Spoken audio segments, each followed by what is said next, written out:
지난 3월 한미 간 기준금리가 역전됐죠. 앞으로 더 큰 폭으로 확대될 가능성이 큽니다. 한미 기준금리가 역전되면 가장 우려스러운 건 외국인 자금 유출인데요. 그런데 그렇다고 기계적으로 금리를 올린다면 경기 회복에 또 부담이 되겠습니다. 자세한 이야기 LG경제연구원 조용무 연구위원과 나눠보겠습니다. 어서 오십시오. 네, 안녕하세요. 예, 한미 간 금리 역전 상황으로 외국인 자금이 유출된다면 어떤 결과를 그릴 수 있을까요?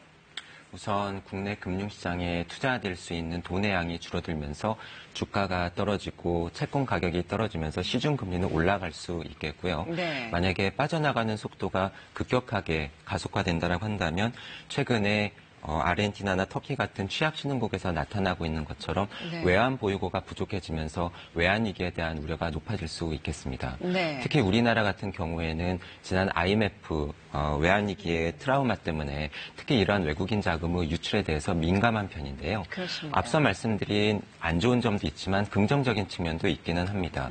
이렇게 외국인 자금이 빠져나가게 되면 우리나라 돈 원화의 가치가 떨어지면서 수출 기업들의 가격 경쟁력이 높아지고 우리 수출에 다소나마 도움이 되는 측면은 있습니다. 네, 흔히 미국보다 자국의 정책 금리가 낮아질 경우 이 외국인 자금 유출 우려가 당연히 따라오거든요. 네. 그런데 다른 나라들의 경우를 살펴보면 실질적으로 이렇게 자금이 유출되는 경우가 그렇게 많지는 않았다고요. 그렇습니다. 최근의 분석 결과인데요. 과거에 미국보다 자기 나라의 정책금리가 낮아졌었던 내외 정책금리 역전을 경험했던 국가들의 사례를 살펴보면은 당초 우려보다는 그렇게 많이 외국인 자금이 대규모로 빠져나갔던 사례가 많지 않았던 것으로 나타났습니다. 1995년 이후에 이러한 상황을 겪었던 국가들의 사례는 모두 26차례 정도 되는데요. 네. 기간 전체적으로 볼 때 외국인 자금이 빠져나갔었던 유출 사례가 2차례에 불과했었던 것으로 나타난 것이죠. 네. 하지만 외국인 자금의 흐름을 주식 자금, 채권 자금, 차입 자금 이렇게 유형별로 나눠본다고 한다면 네네. 그중에서는 대출과 같은 차입 자금이 가장 빈번하게 빠져나갔던 것으로 나타났습니다. 그러니까 빌려줬던 돈 다시 찾는다는 그런 네. 얘기라고 보겠는데 그러면 우리나라의 경우는 어떨까요? 현재도 한미 간 역전 금리 상황이고 과거에도 그런 적이 있는데 말이죠. 그렇습니다. 과거에 보면 우리나라는 이러한 한미 정책금리 역전을 모두 2차례 경험을 했었는데요. 네. 첫 번째는 1999년에서 2001년까지였죠. 이 기간 동안에는 IMF 외환위기 직후였기 때문에 외채를 갚는 과정에서 차입 자금은 많이 유출이 되었었지만 네. 우리 주식시장이 개방되는 과정에서 외국인 자금은 많이 들어왔었습니다. 예.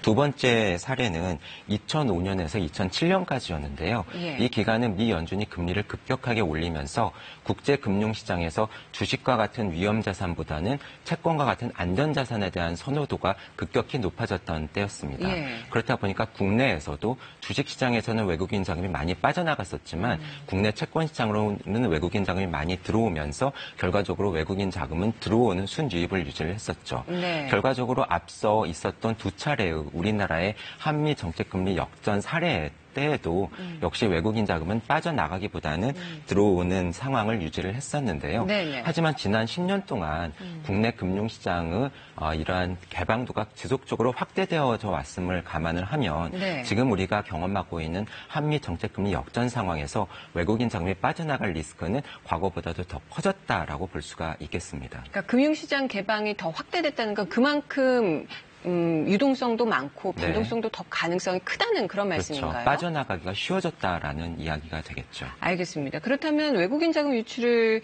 유도할 수 있는 다른 원인, 뭐 이런 금리 역전 외에 또 다른 것, 어떤 것들을 좀 우려해야 될까요? 환율에 대한 기대가 매우 중요합니다. 사실은 미국보다도 우리나라의 정책금리가 낮아졌다고 하더라도 우리나라 금융시장에 투자를 한 외국인들 입장에서는 우리나라 돈이 원화의 가치가 앞으로 계속 올라갈 것으로 예상이 된다고 한다면 국내 금융시장에 여전히 돈을 투자할 메리트가 유지되는 셈입니다. 네. 하지만 반대로 원화의 가치가 앞으로 떨어질 것이라고 전망이 바뀌게 된다고 한다면 이런 환율 변화에 대한 기대 때문에 외국인 자금이 빠져나갈 가능성이 도리어 커지게 되겠죠. 실제로 2000년 이후에 중국이라던가 대만, 체코 그리고 태국과 같은 신흥국들에서는 이러한 사례가 확인되고 있습니다. 네, 지난번 출연하셨을 때도 또 지지난번에도 금리 때문에 오셨지만 항상 환율을 유심히 보라고 지적을 하셨거든요. 그렇죠. 그렇지, 네. 그거와 마찬가지로 또 그 말씀대로 우리나라의 경우 최근에 이 환율 변화가 심했습니다. 예. 맞습니다. 실제로 우리나라 정책금리가 미국보다 낮아진 것은 이미 지난 3월입니다.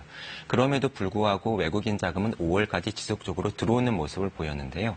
그것은 그동안에는 우리나라 돈 원화의 가치가 올라갈 것이라고 하는 기대가 외환시장에서 형성되었었기 때문이죠. 네. 하지만 이러한 상황이 6월 들어서 빠르게 바뀌었는데요. 6월 들어서는 거의 20일 만에 우리나라 돈 원화의 가치가 원달러 환율 기준으로 50원 가까이 오를 정도로 가치가 떨어졌었고요. 네. 그렇다 보니까 외국인 자금이 주식시장을 중심으로 많이 빠져나갔었고 그 과정에서 우리나라의 주가도 큰 폭으로 떨어지는 것을 저희가 경험한 바 있습니다. 6월이 왜 그럴까요? 어떤 이유일까요? 사실 6월 전까지만 하더라도 우리나라 외환시장에서는 미국과 북한 사이에 이런 북핵 협상이 진전이 되면서 지정학적인 리스크가 완화되고 이에 따라서 우리나라 돈 원화의 가치가 올라갈 수 있겠다라고 하는 기대가 형성이 되었었죠. 네. 하지만 6월 들어서는 그러한 기대가 반감되는 가운데 미국의 정책 금리가 인상되고 신흥국들의 금융 불안이 가중되면서 우리나라 돈 원화의 가치가 동반 떨어진 이러한 측면이 나타났었습니다. 네. 앞으로 이 한미금리 역전폭은 확대될 가능성이 더 높은데요. 원하는 약세 전망이라고 하니까 환율을 어떻게 저희가 마음대로 할 수 있는 부분은 여지가 너무 좁고 금리 역전폭을 좀 줄여야 하지 않을까 싶은데 어떻습니까? 사실 미국 같은 경우에는 앞으로 정책금리 수준이 3% 중반이 될 때까지 향후 수년간 지속적으로 금리를 인상할 것으로 예상이 됩니다. 네. 하지만 우리나라 같은 경우에는 당장 경기회복세가 지지부진하고 물가상승률도 1% 중반으로 낮기 때문에 올해 하반기에 한 차례 금리를 인상하기도 쉽지 않은 상황으로 보여집니다. 이러한 상황을 종합해보면 지금 현재 0.5%포인트 역전된 우리나라의 금리 역전폭은 내년에 가면은 1 내지 1.5%포인트 수준까지 확대될 것으로 예상이 됩니다. 네. 하지만 그럼에도 불구하고 미국이 금리를 인상한다고 해서 우리가 기계적으로 따라서 금리를 올리는 것은 적절치 않아 보이는데요. 아무래도 우리의 경기 흐름이라던가 우리의 경기 회복세를 감안해서 적절하게 금리를 올리는 것이 바람직하지 않을까 하고 생각이 됩니다. 네. 신흥국 위기설이 나오고 있는데 우리나라 외환위기 가능성 어떻게 보십니까? 앞서 말씀드린 취약 신흥국들처럼 우리나라가 당장 외환위기를 겪을 가능성은 그렇게 높아 보이지 않습니다. 네. 외환 보유고가 4천억 달러 이상으로 많아졌고요. 또한 지속적으로 대규모 경상수지 흑자를 기록하고 있고 과거보다도 외채 상황이 크게 개선되었기 때문이죠. 아무래도 우리나라는 과거 일본과 같이 수출을 통해서 많은 돈을 벌어들이면서 금융 투자를 통해서 외국에 대해서 돈을 계속 내보내는 그러한 상황이 앞으로 지속되지 않을까 하고 예상이 됩니다. 알겠습니다. 오늘 말씀 잘 들었습니다. 네, 감사합니다.